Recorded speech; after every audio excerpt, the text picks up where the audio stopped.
जो आजकल व्यंग चला हुआ है ना कि दो गुजराती तो देश को बेच रहे हैं और दो गुजराती देश को खरीद रहे हैं, ये आप भलीभांति समझ सकते हैं मैं किस संदर्भ में बोल रहा हूँ। 23 जुलाई के लिए जो प्रोग्राम हो रहा है इसी मुद्दे पे, और जनगणना क्यों नहीं हो इस देश में, और जनगणना करने वाला आदमी इतना अच्छा काम उन लोगों ने किया था, वो जाके गोद में उन लोगों की बैठ गया जो जनगणना के विरोधी हैं, जो बात दिखाना चाहते हैं इस देश में अपने आप को बैकवर्ड या उस तरह का चेहरा, और वो बदमाशी कर रहे हैं। इससे साबित हो जाता है कि जो चेहरे से या बातों से अपने आप को बैकवर्ड बताते हैं वो बैकवर्ड है ही नहीं, वो जालसाजी है इस देश के साथ। प्रियम्बल में हमारा सारा कुछ लिखा हुआ है, 3-4 लाइन में सब कुछ लिखा हुआ है। हम भारत के लोग, we the people of India, वहाँ हम मुसलमान, हम हिंदू, हम सिख और ईसाई नहीं, हम अगड़े पिछड़े शूद्र वैश्य ब्राह्मण क्षत्रिय नहीं, वी द पीपल, एक जैसे लोग, भारत के लोग, 140 करोड़ का परिवार। ये सारी की सारी बातें गौण हैं, और ये बातें अभी भी सिर उठा के अपने आप में पूरे समाज में अफरा तफरी मची हुई है। कब्जे की मानसिकता अभी भी है। जब से देश आज़ाद हुआ है और संविधान लागू हुआ है, उसका मकसद किसी की सत्ता या किसी का शासन बनाना नहीं है। सत्ता और शासन को हम खत्म कर चुके हैं जब ये देश आज़ाद हुआ। उससे पहले दिमाग में, मानसिकता में भी शासन था और लोग अपने आप को सत्ताधीश समझते थे।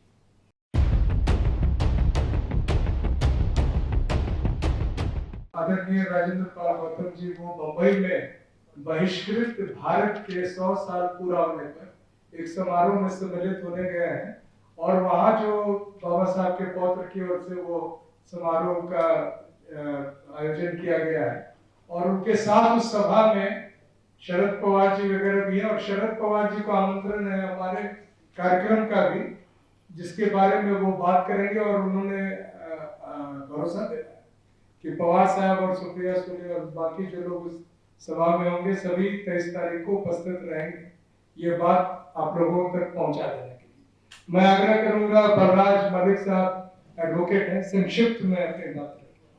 ये संस्था है इनकी मानवीय व्यवस्था अभियान। साथियों, जब से देश आज़ाद हुआ है और संविधान लागू हुआ है, उसका मकसद किसी की सत्ता या किसी का शासन बनाना नहीं है। सत्ता और शासन को हम खत्म कर चुके हैं जब ये देश आज़ाद हुआ। उससे पहले दिमाग में, मानसिकता में भी शासन था और लोग अपने आप को सत्ताधीश समझते थे। जब से संविधान इस देश में लागू हुआ है, यहाँ पर कोई शासन नहीं है, कोई शासक नहीं है। यहाँ पे एक व्यवस्था है जो कि संविधान के हिसाब से मानवीय व्यवस्था हमें स्थापित करनी थी, जो अभी स्थापित नहीं हुई है। इसलिए हमने ऑर्गेनाइजेशन का, हमारा जो नाम है मानवीय व्यवस्था अभियान, वो भी संविधान के तहत, जो संविधान निर्माताओं ने और इस देश के 140 करोड़ लोग अब सपना देखते हैं कि सब भाईचारे के साथ रह पाएँ, क्योंकि प्रियम्बल में हमारा सारा कुछ लिखा हुआ है, 3-4 लाइन में सब कुछ लिखा हुआ है। हम भारत के लोग, we the people of India, वहाँ हम मुसलमान, हम हिंदू, हम सिख और ईसाई नहीं, हम अगड़े पिछड़े शूद्र वैश्य ब्राह्मण क्षत्रिय नहीं, वी द पीपल, एक जैसे लोग, भारत के लोग, 140 करोड़ का परिवार। ये सारी की सारी बातें गौण हैं, और ये बातें अभी भी सिर उठा के अपने आप में पूरे समाज में अफरा तफरी मची हुई है। कब्जे की मानसिकता अभी भी है, शासन की मानसिकता अभी भी है। इसी वजह से जो सामाजिक न्याय, आर्थिक न्याय और राजनीतिक न्याय की जो गारंटी संविधान देता है, उसको इन लोगों ने लागू नहीं होने दिया। उसमें सबसे ज़्यादा दोषी, क्योंकि मैं लॉ का स्टूडेंट हूँ, मैं इसमें सबसे ज़्यादा दोषी मानता हूँ इस देश की कॉन्स्टिट्यूशनल कोर्ट्स को, क्योंकि संविधान की रक्षा करना, संविधान के अनुसार सारे काम हो, ये सुनिश्चित करना हाई कोर्ट और सुप्रीम कोर्ट्स का काम था। और हाई कोर्ट और सुप्रीम कोर्ट बिल्डिंगों में नहीं होती, वहाँ बैठे हुए लोग जो काम करते हैं उनके जरिए वो काम होता है। या तो उस मानसिकता के लोग जज नहीं बन पाए, या बहुत कम लोग थे जिनमें वो मानसिकता थी इस देश के संविधान को बचाने की। इस देश के संविधान को बचाने की मानसिकता के साथ अगर कोई जज होता है, तो इस देश में इमरजेंसी के दौरान सारे जज लंबे लेट गए थे, नतमस्तक हो गए थे सत्ता और शासन के सामने। तब हमने वो कहानी देखी है। उससे भी ज़्यादा खतरनाक स्थिति आज की है, बिना इमरजेंसी घोषित हुए। और साथियों, ये बार बार जो देश को की मानसिकता को कमज़ोर करने की कोशिश करते हैं, और इसमें शर्माने की, झिझकने की कोई बात नहीं है। इस देश में रिजर्वेशन कोई खैरात नहीं है। रिजर्वेशन इसलिए लागू करनी पड़ी कि जो बदमाश मानसिकता है, जो शासन मानसिकता है, जो अपने आप में मैं अपने आप को सबसे अगड़ा मानूं, सबसे विकसित मानूं, सबसे बड़ा इंसान मानूं, ये जो गलतफहमी लोगों में है या थी, उसको खत्म करने के लिए, उस बुराई से लड़ने के लिए रिजर्वेशन का प्रोविजन है। ये रिजर्वेशन खैरात नहीं है, ये हिस्सेदारी है, ये भागीदारी है, क्योंकि देश का 140 करोड़ का जो परिवार है, पूरे परिवार की भागीदारी व्यवस्था में जरूरी है। जिस घर में सभी लोगों की भागीदारी अपने घर की व्यवस्था में नहीं होती, वो घर भी अच्छी तरह नहीं चलते, टूट जाते हैं, झगड़े होते हैं, फसाद होते हैं। और बहुत सारे लोग ऐसे हैं जो व्यवस्था में शामिल होने से महरूम किए गए, जो बहुत ज़्यादा समझदार थे, बहुत ज़्यादा योगदान देश में कर सकते थे, उन लोगों को भागीदारी करने नहीं दी गई। इसलिए देश को और बैकवर्ड बनाने की कोशिश की है, जो अपने आप को अगड़े मानसिकता के लोग समझते हैं। इसलिए दूसरा, कितनी बड़ी बदमाशी है इस देश में, यूनिवर्सिटीज जो सेंट्रल गवर्नमेंट की हैं और उसमें कोर्टें शामिल हैं। मैं इसलिए कह रहा हूँ कोर्टें कैसे शामिल हैं, अगर कॉन्स्टिट्यूशनल माइंड का कोई जज हो या कोर्ट काम करती तो वो 1 मिनट में ये बात कहती कि कितनी यूनिवर्सिटियाँ सेंट्रल यूनिवर्सिटी 20 हैं, 10 हैं, 40 हैं, 100 हैं, तो उसमें उसी हिसाब से रिजर्वेशन लागू करिए, उसी हिसाब से भागीदारी करिए समाज की। ये किसी चंद लोगों की बपौती नहीं है, चंद जातियों की, ये चंद वर्ण की बपौती नहीं है। और एक और देश में शरारत चल रही है, बाकी कोई भी जाति लिखता है, वर्ण नहीं लिखता। इसमें मैं ये नहीं है कि मैं कोई ब्राह्मणों के खिलाफ हूँ, ब्राह्मण की जाति नहीं लिखी जाती, वर्ण लिखा जाता है। अरे वर्ण का तो प्रोविजन नहीं भाई, जाति लिखो। कौन सी जाति के हो, कौन सी जाति का ब्राह्मण है, कौन सी जाति का शूद्र है, कौन सी जाति का वैश्य है, कौन सी जाति का ये है। ये ड्रामेबाजी इस देश में जो चल रही है, ये धोखेबाजी है, अमानवीयता है। और मानवीय व्यवस्था का मतलब है पूरे 140 करोड़ लोगों को एक जैसा समझना, उनकी भागीदारी सुनिश्चित करना। हाँ, और 23 जुलाई के लिए जो प्रोग्राम हो रहा है इसी मुद्दे पे, और जनगणना क्यों नहीं हो इस देश में, और जनगणना करने वाला आदमी इतना अच्छा काम उन लोगों ने किया था, वो जाके गोद में उन लोगों की बैठ गया जो जनगणना के विरोधी हैं, जो बात दिखाना चाहते हैं इस देश में अपने आप को बैकवर्ड या उस तरह का चेहरा, और वो बदमाशी कर रहे हैं। इससे साबित हो जाता है कि जो चेहरे से या बातों से अपने आप को बैकवर्ड बताते हैं वो बैकवर्ड है ही नहीं, वो जालसाजी है इस देश के साथ। अदरवाइज तो कोई अपने लोगों के साथ इस तरह का न्याय करेगा। सेंट्रल गवर्नमेंट क्यों नहीं लोगों को गिन रही? हिस्सेदारी का मामला है, ये खैरात नहीं है, ये करना होगा, किसी में वो ताकत अब नहीं है, सबको सामूहिक रूप से ये करेंगे तो किसी पार्लियामेंट की हिम्मत नहीं कानून पास ना करे।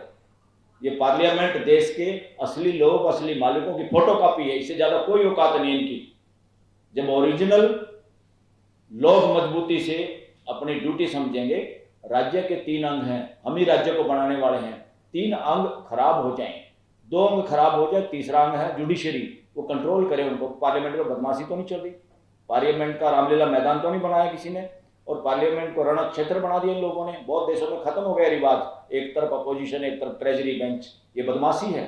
एक नेता बोलता है सारे ताड़ी बजाते हैं हिजड़ों की तरह से, दूसरे में कोई और बोलता नेता वो बजाते ताली, ना उनको पता इसने नेता ने कहा क्या है, ना उनको संविधान का ज्ञान है। बहुत सारे एमपीज को संविधान का ज्ञान नहीं है, ये पार्टियां बदमाशी कर रही हैं, उनको कॉन्स्टिट्यूशन का भी ज्ञान नहीं देती। अरे कम से कम एमपीओ को 1/3 जिनका समय है, टेन्योर है, उसमें कॉन्स्टिट्यूशन की नॉलेज लेनी चाहिए। 1/3 समय पे उनको जनता से मिलना चाहिए और 1/3 कानून बनाने में समय लगाना चाहिए। सारे अपना दौड़ा कुर्ता पजामा पहन रहे हैं, इधर उधर घूम के लुटिया जो में लूट मचाए गए। तो ये सारा गोरख धंधा इस देश में जब बंद होगा, जब मालिक जागरूक होगा, मालिक के 3 बॉडीगार्ड हैं और तीनों बदमाशी करें, भाई अपनी सुरक्षा नहीं करने के आप लोगों को, 140 करोड़ लोगों को। आपकी चौकीदारी बदमाशी करें, चौकीदारी आपको बंद करें अंदर और अपने आप को मालिक समझें, दैट इज नॉनसेंस। इस देश में ना पार्लियामेंट बड़ी है, ना कोई सुप्रीम कोर्ट बड़ी है, ना कोई ब्यूरोक्रेसी या पीएम सीएम राष्ट्रपति बड़ा है। इस देश में इन सब की फूफा कोई है, इन सबसे बड़ा कोई है, इन सब का मालिक कोई है, तो इस देश की जनता है। 140 करोड़ का परिवार हमारा, जिसमें कोई हिंदू मुसलमान नहीं, कोई अगड़ा पिछड़ा नहीं, सब एक। और वही समानता का आधार है, जब हम सब एक, हम हमारे जैसे सब, ये है समानता का आधार। ना कदकाठी आधार है, ना आपकी अंग्रेजी, ना आपकी हिंदी, ना भाषा, ना रंग रूप, ना कोई इकोनॉमिक तरीका से। इसलिए तीनों न्याय देने का काम संविधान का है। कितना न्याय देश में हुआ, असमानता कितनी बढ़ रही है, क्या कर रही है हाई कोर्ट और सुप्रीम कोर्ट? तमाशा देखने के लिए थोड़ा है। तो इसलिए मैं बार बार कहता हूँ, जो लोग संविधान को नहीं समझते, संविधान के हिसाब से काम नहीं कर सकते, डरते हैं, भय है, लालच है, अपने घर जाओ, पीछा छोड़ो हमारा इस देश का, जाओ पेंशन लो, रोटी खाओ और घर वालों को भी बताओ कि हम काम करने में नाकामयाब हैं, हम इस देश को में संविधान लागू करने में विफल लोग हैं, फिर भी हम फोकट की तनख्वाह खा के तुम्हारा गुजारा कर रहे हैं। इसमें कोई हेजिटेशन की बात नहीं है। कब तक तमाशा ये देश देखेगा? 75-80 साल के बावजूद भी हमें वही इसी तरह की बातों के लिए संघर्ष करना पड़ा कि गिनती करो, रिजर्वेशन दो।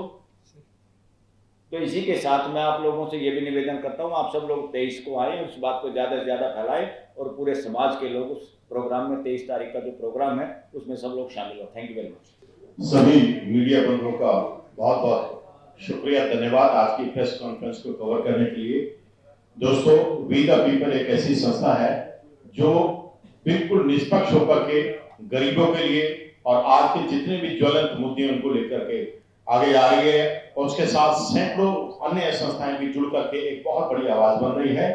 और मैं खेमचंद कोहली हूँ और बहिष्कृत वेलफेयर फाउंडेशन इंडिया भारत सरकार द्वारा पास है नाम की फाउंडेशन को चलाता हूँ। तो दोस्तों, 23 तारीख को और 30 तारीख को जुलाई इसी महीने जो कार्यक्रम होंगे उसके लिए कुछ मुद्दे जो है उन पे मैं प्रकाश डालना चाहूंगा। दोस्तों, जो रिजर्वेशन रखा गया था वो उन गरीब लोगों के लिए रखा गया था जो मुख्य धारा से बहुत पिछड़ गए थे और जिनके ऊपर अत्याचार हुआ था। लेकिन अभी हाल में ही क्या हुआ है कि उल्टा हो गया है।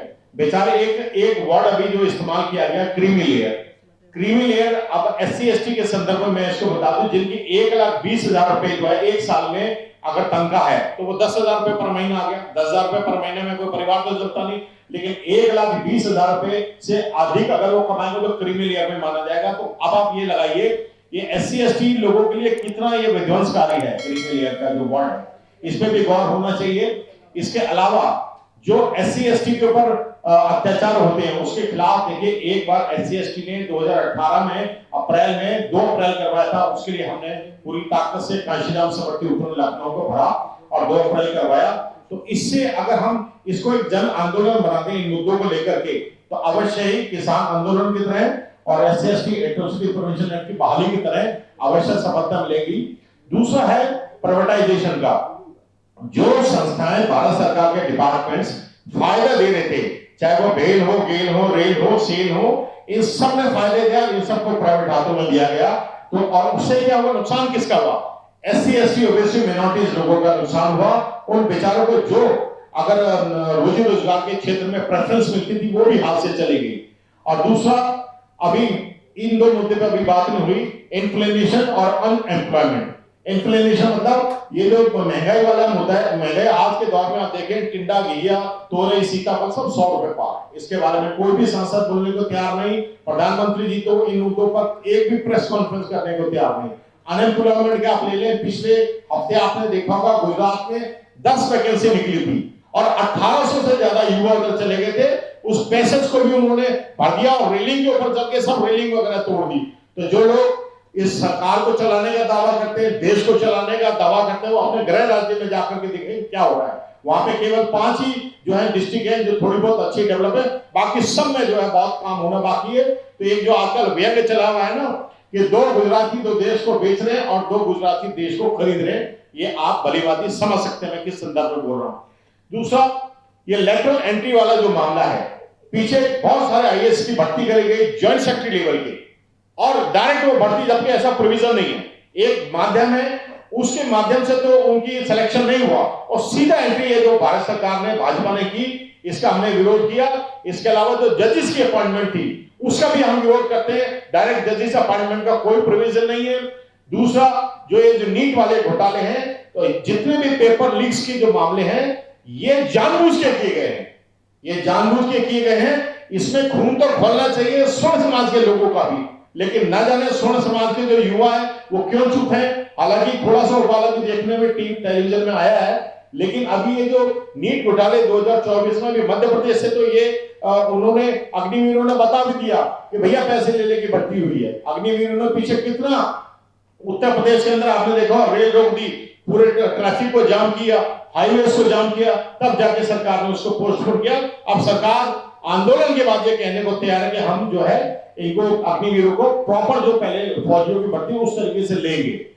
तीसरा, ये जो असिस्टेंट प्रोफेसर की ये जो अपॉइंटमेंट वाली बात जो भी प्रोफेसर साहब ने भी रखी थी, इसके ऊपर जो है एक प्रॉपर इन्वेस्टिगेशन की आवश्यकता है। ये असिस्टेंट प्रोफेसर को ऐसे डायरेक्ट अपॉइंटमेंट नहीं दे सकते और इस प्रकार से सभी लोगों की हकमारी हो रही है। और जो मंडल कमीशन की जितनी रिपोर्ट्स हैं उन सबको लागू किया जाए, ऐसा मैं इस मंच के माध्यम से बोलता हूं।